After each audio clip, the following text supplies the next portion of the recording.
Assalamualaikum warahmatullahi wabarakatuh. Perkenalkan, nama saya Rizka Ramdhani, NIM 20042265. Saya berasal dari Prodi Ilmu Administrasi Negara. Di sini saya akan menjelaskan tentang paradigma administrasi pembangunan. Menjelaskan teori administrasi pembangunan dalam kaitannya dengan penerapan strategi pengembangan perkotaan tidak terlepas dari pentingnya pemahaman mengenai teori paradigma administrasi.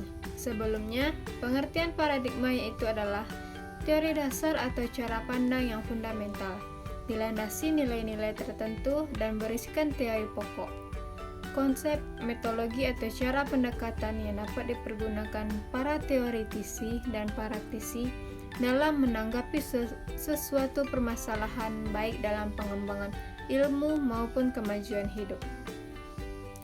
Dalam ilmu administrasi publik, terdapat beberapa paradigma, yaitu yang pertama, paradigma dikotomi politik dan administrasi negara, tahun 1900 hingga 1926. Menurut Goodnow dan White, bahwa fokus paradigma ini terbatas pada masalah-masalah organisasi dan penyusunan anggaran dalam birokrasi pemerintahan, politik, dan kebijakan merupakan substansi ilmu politik. Yang kedua yaitu paradigma prinsip-prinsip administrasi tahun 1927 hingga 1937. Menurut Willoughby, lokusnya kurang dipentingkan, namun memiliki prinsip-prinsip manajerial yang dipandang berlaku universal pada setiap bentuk organisasi dan lingkungan budaya. Ketiga yaitu paradigma administrasi negara sebagai ilmu politik tahun 1950 hingga sekarang. Menurut Henry, bahwa administrasi negara kembali menjadi bagian dari ilmu politik. Pelaksanaan prinsip-prinsip administrasi sangat dipengaruhi oleh berbagai macam faktor lingkungan, jadi tidak bebas nilai. Keempat yaitu paradigma administrasi negara sebagai ilmu administrasi tahun 1956 hingga 1970. Menurut Caldwell, bahwa administrasi tetap menggunakan prinsip administrasi yang dipengaruhi berbagai faktor. Oleh karena itu, dalam paradigma ini mengembangkan adanya pemahaman sosial psikologi dan analisis sistem untuk melengkapi. Lanjut yang terakhir, paradigma kelima, administrasi negara sebagai administrasi negara tahun 1970 hingga sekarang.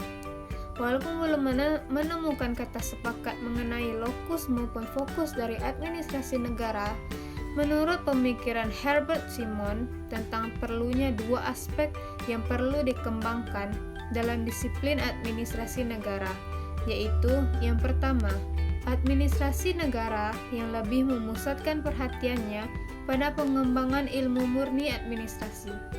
Yang kedua, satu kelompok yang lebih besar yang memusatkan perhatiannya pada penentuan kebijaksanaan publik. Pada aspek yang pertama, terlihat pada pengembangan teori-teori organisasi selama 20 tahun terakhir, yang mana teori tentang organisasi tersebut lebih mementingkan mengenai bagaimana serta mengapa organisasi tersebut bekerja, bagaimana dan mengapa anggota organisasi bertindak, mengapa dan bagaimana suatu keputusan itu dibuat. Sedangkan pada aspek yang kedua, terdapat sedikit kemajuan yang telah dicapai dalam merencanakan lokus administrasi negara yang sifatnya relevan untuk administrator negara, seperti misalnya mengenai rumusan kepentingan publik, urusan publik dan kebijaksanaan publik yang seharusnya dijadikan pegangan oleh para praktisi. Pada fase ini, fokus administrasi negara dalam bentuk ilmu administrasi negara yang murni ternyata belum ditemukan. Tetapi pengembangan teori organisasi sudah mantap dan ditambah lagi dengan adanya perkembangan baru dan teknik-teknik terapan pada ilmu manajemen.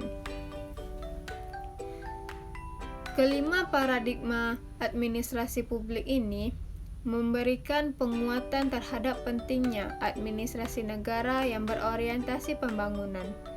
Pada pandangan tentang teori administrasi pembangunan, menurut White, administrasi pembangunan merupakan akumulasi paradigma administratif yang digunakan untuk menangani masalah pembangunan. Pembangunan merupakan sebuah proses yang melibatkan aktivitas administrasi secara sadar untuk merencanakan sesuai arah pencapaian tujuan pembangunan. Lanjut, paradigma komprehensif dalam perkembangan. Pemikiran ilmu administrasi negara menurut Golombiski 1997 mengelompokkan 3 paradigma komprehensif dalam perkembangan pemikiran ilmu administrasi negara, yaitu 1. Paradigma tradisional, 2. Paradigma sosial psikologi, 3. Paradigma kemanusiaan. Ia mengajukan kritik terhadap paradigma tersebut yang memiliki banyak kelemahan dan meramalkan tumbuhnya gelar anti-paradigma. Ia menjelaskan bahwa yang akan muncul adalah paradigma-paradigma kecil. Sekian penjelasan yang dapat saya sampaikan.